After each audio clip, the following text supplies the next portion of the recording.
What an appropriate topic we have tonight. Letting go of disappointment.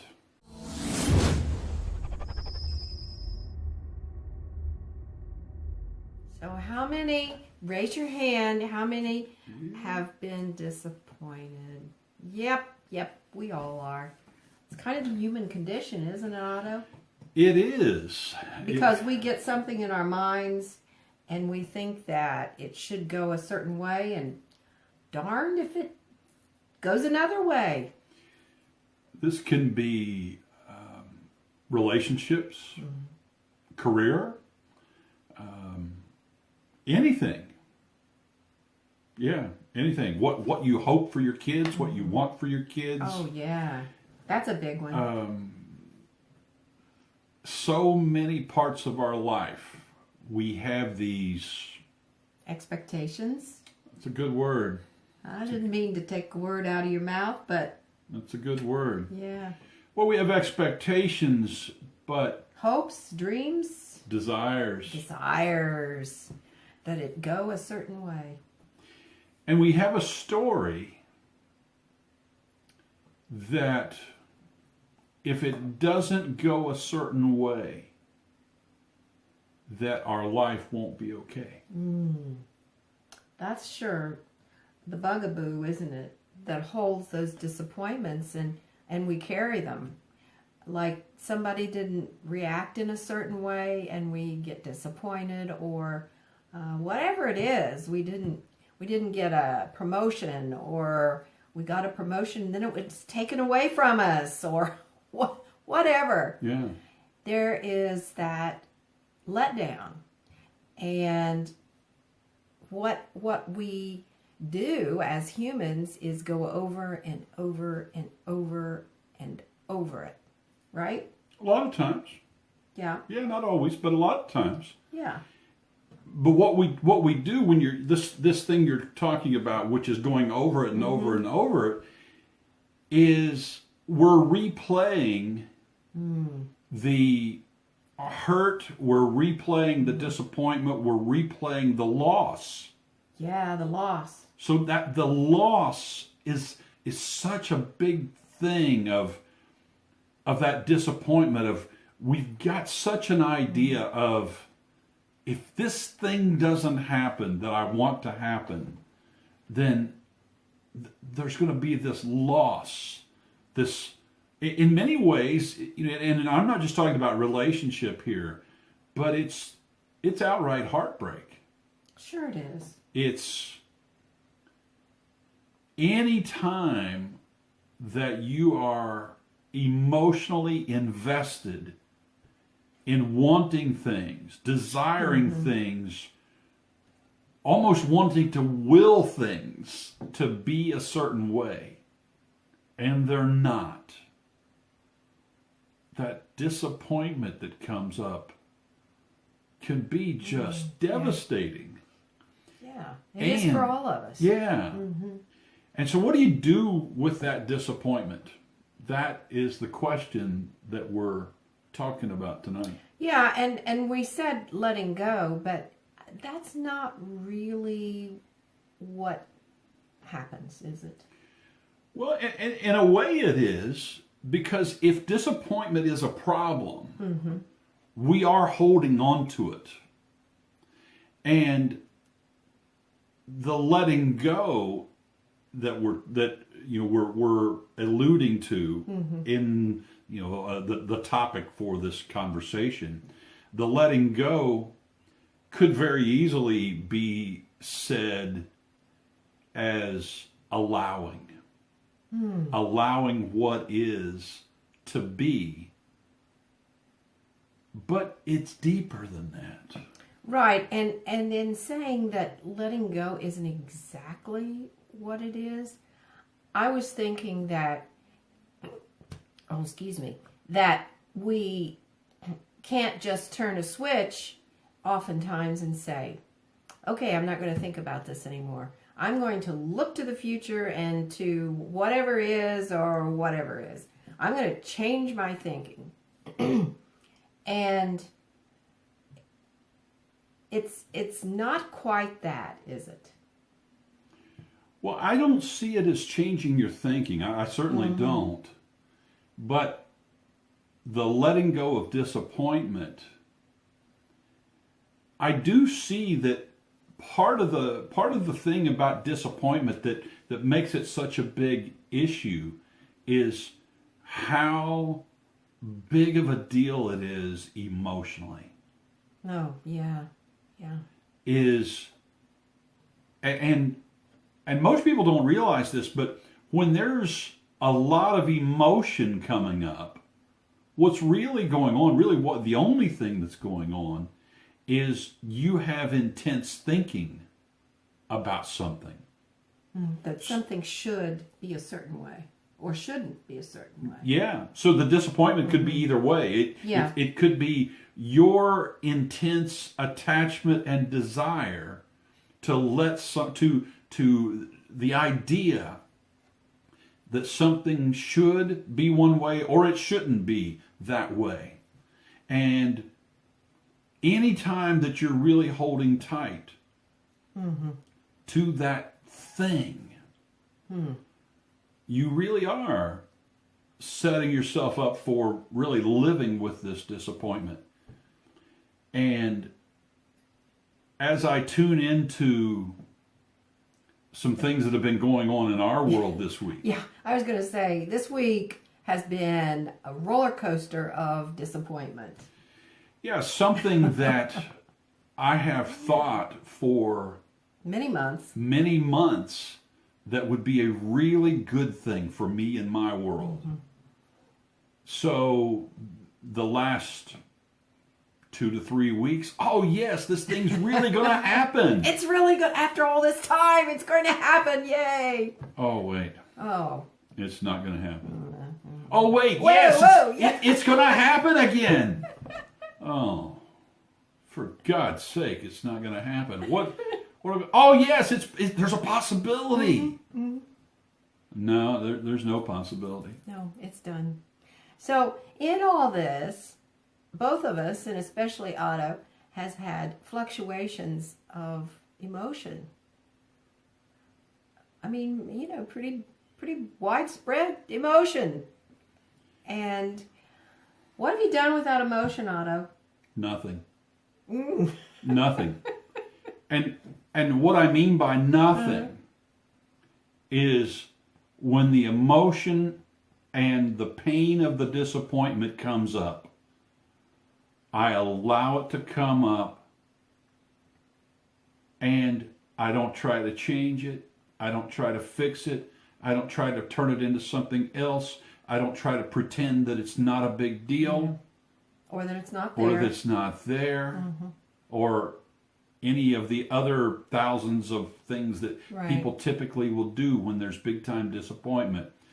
But when you just simply see it as, oh, emotions coming up because I really wanted this thing to happen. You thought it was the answer to a problem. Yeah. Because anytime you see that as this is the thing. This is the answer. This is the answer to whatever life challenge is before me. We all do this. Right. And then when it doesn't happen, when the disappointment sets in, and it's really the reality sets in of, oh. Now here's a twist on this. Much of the time, somebody, there's a lot of people that write into us that about this idea and this topic of disappointment, and it's disappointment in someone else. In other words, there's something that someone else has either done or not done that's disappointed them, that's hurt them badly. Yeah.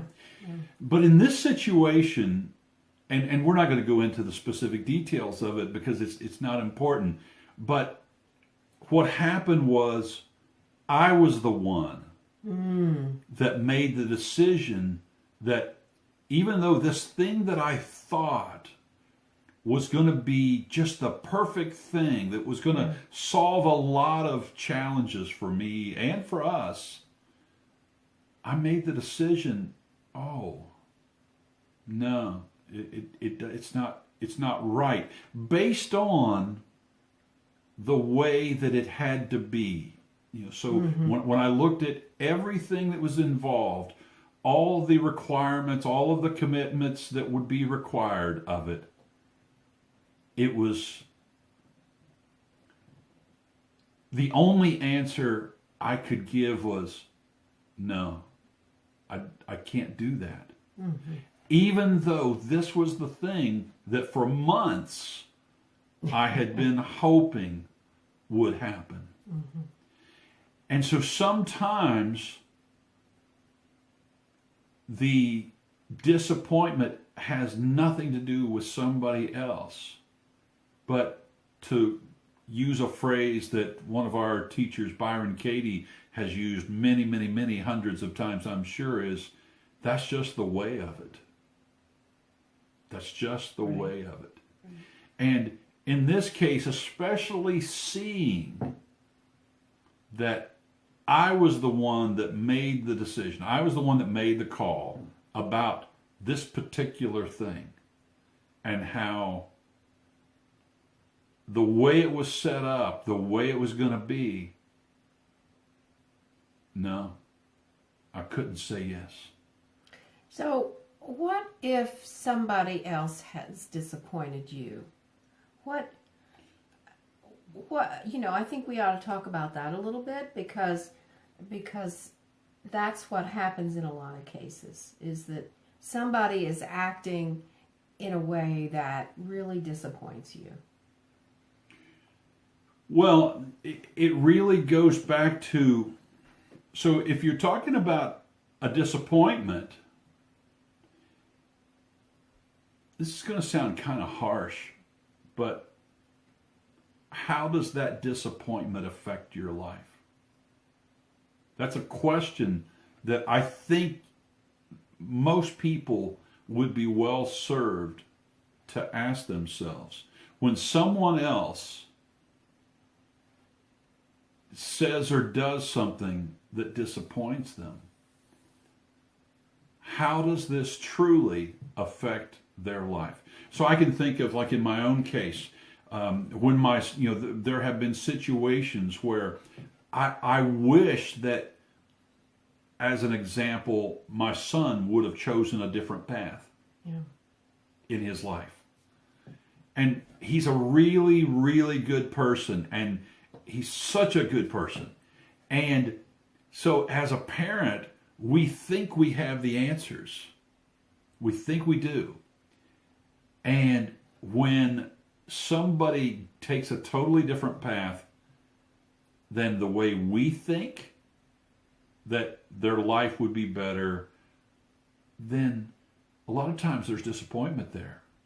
Well, and what's coming to me is whether the person has disappointed you, or you've been faced with a disappointing situation. There's that thought that can happen, oh, wait a minute, I don't know if that's the best thing. What I'm thinking, I don't really know if that's the best route.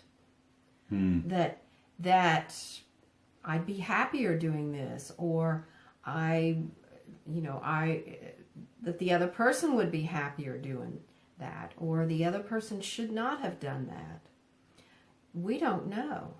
We really don't know the big picture of why some of us act in ways that we do. And it goes back to seeing what is. This is what's happening now. And being open to seeing something new in the situation, seeing a way to maybe resolve a problem that has come up between the two of you. And if you're locked in a certain way that things have to be, there's no room. It's like, you hold your fist like this. There is no room for anything, any new solution or new thinking to happen. But if you loosen it up a little bit and say, well, what else is possible here? What could happen? And maybe my way isn't really the best way, even though it may look it. Even though you may say, oh, wait a minute, he shouldn't have done that, or she shouldn't have, or whatever. But just maybe there's something in there for you to learn, to observe, to figure out, to find out about yourself even. I found out a lot about myself just being, watching this thing that's been going on, the roller coaster. So I've seen myself, do my emotions going up and down, and allowing that to happen, and not stopping it, but not buying into the big story that this is the way it has to be, because I don't really know. One of the things that getting older does, and I'm not suggesting that Susie or I are old, but one of the things that happens that is a true advantage of having what I'll call perspective is that a lot of times when there's something that happens in our life, we go back to the very worst, examples of something in our life, and we drag those examples into the present moment. But the idea of perspective that happens because you've had life experiences, you can see that other times when you've had disappointments, it wasn't the end. That there was also... It wasn't the catastrophe a lot of times that we think they would. A lot of times it wasn't, but what I was gonna point out for people was that these things that we call disappointments very often are new beginnings that we just don't realize are good point in the works. Is it open window or a crack, and Absolutely. a window opens a little bit and we can see a different path maybe. Yeah. Sometimes it is so hard when you're mired in the middle of disappointment and pain and frustration to see past it, because this thing you're so locked into seeing that this is the solution. This is the way. This was my answer. This was my way out. This was a true solution. This is my way to happiness. This is a better path for that other person. Whatever the disappointment is. But the letting go that we're talking about, it really amounts to something we talk about a lot on these broadcasts, which is seeing something new. And as much pain and as much difficulty as you sometimes can be in, and I've been there this week, there is something new that always comes. It always comes. And when we're mired in that place of disappointment, we don't think it's ever going to come. That's something new. Right. But one day, you suddenly realize, oh, I haven't thought about that situation for a little while. Oh, that thing that I so depended on for my happiness, that thing that I really, really wanted. Oh, it's okay that I didn't get it. Yeah. It's okay that I didn't have it. It's okay that that person's not in my life anymore. It's okay that I didn't, that this job didn't work out, or this situation, or it's okay that, my son, my daughter, my family member, that didn't work out the way I had hoped so much.